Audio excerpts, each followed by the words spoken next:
Ciao a tutti e benvenuti o bentornati in Scenes and Sense, il format in cui trasformiamo i profumi in immagini. Oggi puntata dedicata a Il Diavolo Veste Prada. Associeremo dei profumi ai personaggi principali del film. Data la natura di enorme product placement del film, ho limitato la ricerca ai profumi designer, quindi mi sono piazzata nelle profumerie, diciamo, che si trovano anche nei centri commerciali e ho cominciato ad annusare, a prendere nota su un moglietto, scritto i nomi, dei profumi che secondo me azzeccano con i personaggi.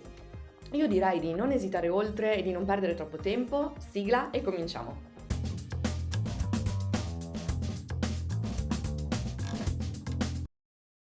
Quale profumo poteva essere associato a Miranda se non lui?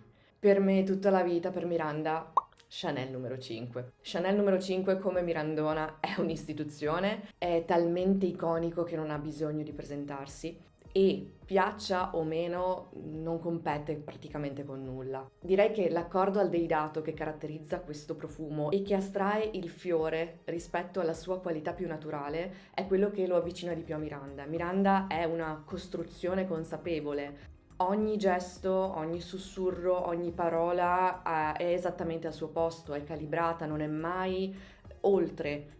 È comunque un personaggio che difficilmente è spontaneo. Inoltre, Chanel numero 5 ha una qualità che molti descrivono come fredda, distante, in un certo senso quasi intimidatoria e colpevole anch'io, devo dire, lo associavo a un profumo da nonna, ammetto, errore, e proprio per questo video l'ho riannusato con attenzione e caspita se l'ho rivalutato. È un profumo veramente incredibile. Non piaccia o non piaccia, non gli si può dire nulla. Consideriamo che è stato fatto nel 1920 ha rotto le regole del suo tempo, ha rivoluzionato in un certo senso quello che erano i profumi femminili dell'epoca nello stile tipico di Coco Chanel, quello della pulizia, dell'astrazione, del togliere, rimuovere elementi in più.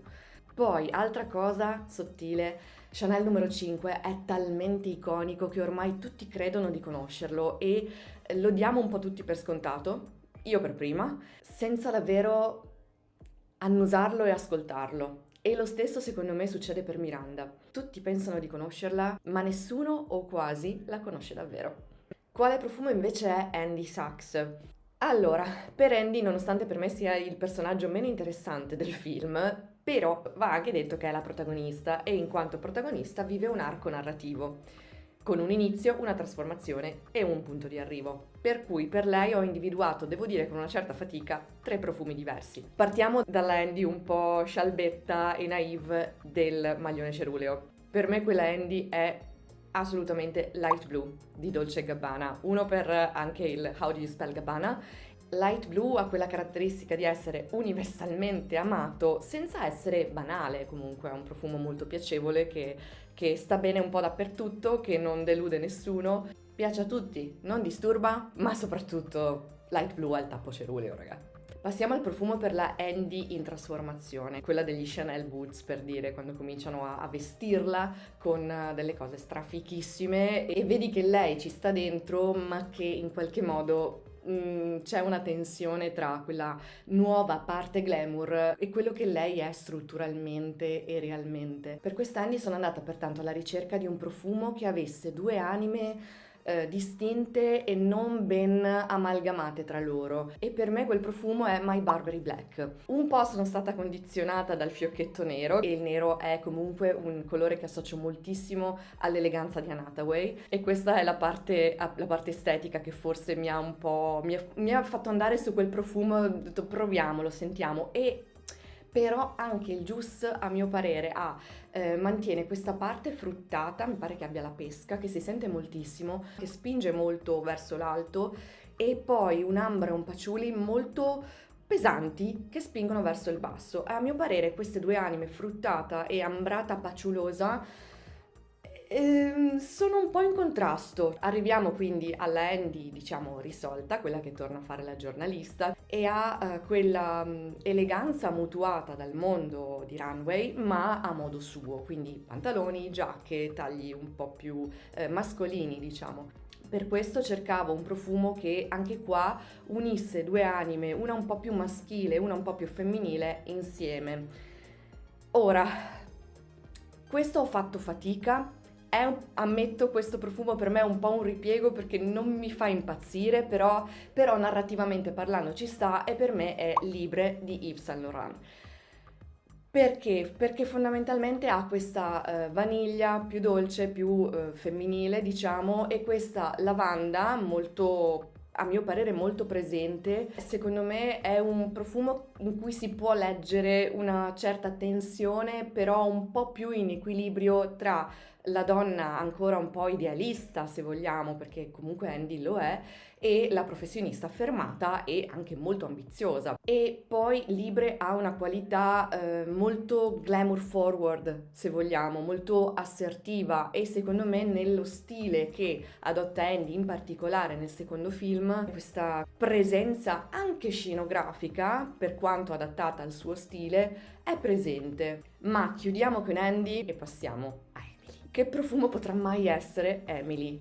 Allora, qui ammetto che ho fatto fatica. Ho avuto un attimo di esitazione su l'Interdit Rouge di Givenchy, più che altro per la boccetta rossa, cioè ero attratta per via dei capelli, ovviamente, ero attratta da profumi che si presentavano esteticamente come rossi, ma no, ho trovato sempre dei profumi troppo accomodanti per lei, e lei è tutt'altro che accomodante, è acida, è secca, è tagliente, e caspita, nella profumeria commerciale trovare profumi secchi e taglienti per una donna è praticamente impossibile.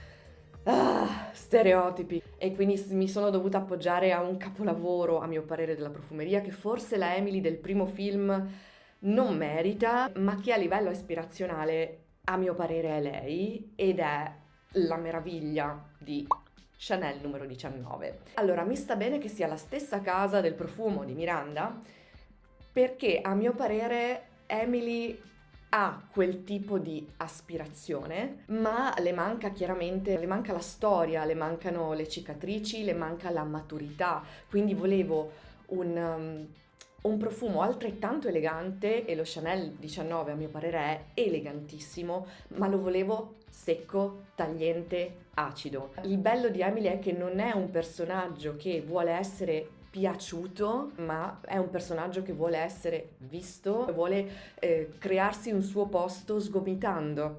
Chanel numero 19 ha un iris e un galbano quasi taglienti, aggressivi, se vogliamo, duri. Non è assolutamente un profumo polveroso e morbido.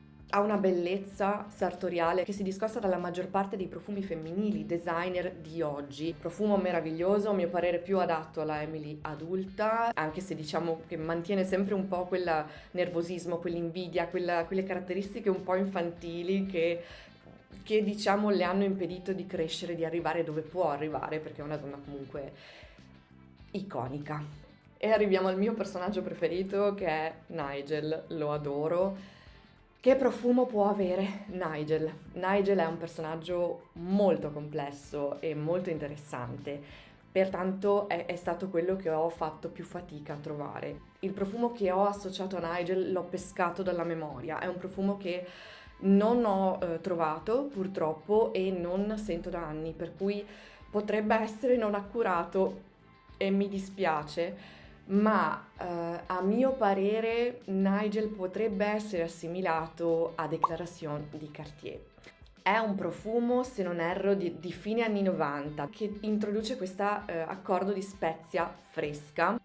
È un profumo che ha una gamma olfattiva ampia e complessa, nell'insieme riesce a trasmettere un'intellettualità, un'autorevolezza guadagnata. Il risultato complessivo io me lo ricordo come qualcosa di estremamente signorile, senza tempo, elegante. È un profumo a strati molto complesso e perfetto e perfettamente in equilibrio, e considerato appunto quanto è difficile mettere insieme gli strati senza farli cozzare, a mio parere è proprio un profumo per Nigel. Nigel per me è come si veste, vale a dire che non so se avete notato che Nigel riesce a vestire con pattern diversissimi, usa pois, righe e tutte insieme, una cosa difficilissima da fare ed è sempre impeccabile, tanto che fateci caso, soprattutto se andrete a vedere il secondo, tutti i pattern diversi che lui mette insieme in ogni outfit e che non noterete, cioè se non ci fate caso non noterete che ha addosso tante fantasie diverse. Perché stanno benissimo, cioè niente fa pugni con niente, è la quintessenza di quello che lui è veramente un tutt'uno con la moda e ha un'esperienza che non è mai urlata ma che sa sempre esattamente cosa dire e che agisce un po' dietro le quinte come Eminenza Grigia. Questo personaggio non era nei miei piani, non pensavo di trattarlo, ma praticamente mentre cercavo disperatamente un profumo per Nigel mi è arrivato proprio addosso il profumo per Christian Thompson, l'editore, scrittore, cosa faceva? Non mi ricordo più, vabbè, quello del primo film, il belloccio biondo, interpretato da Simon Baker, quello di The Mentalist, per capirci. E quel profumo per me è H24 di Hermès.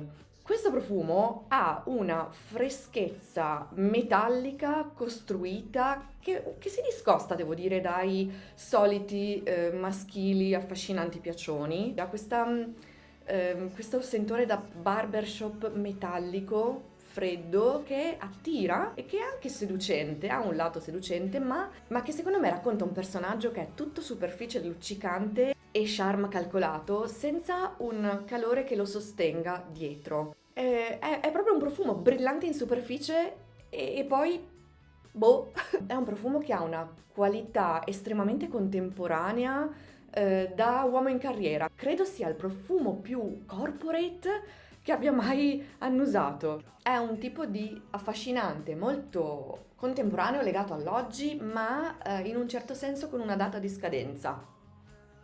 Non ha niente, a mio parere, di eterno, di strutturato e di profondo.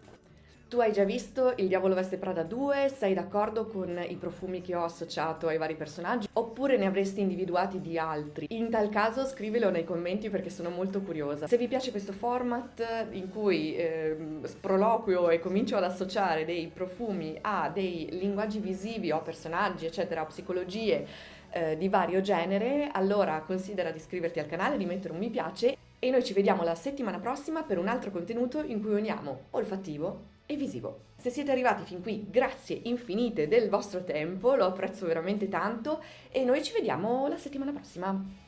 Ciao a tutti, grazie!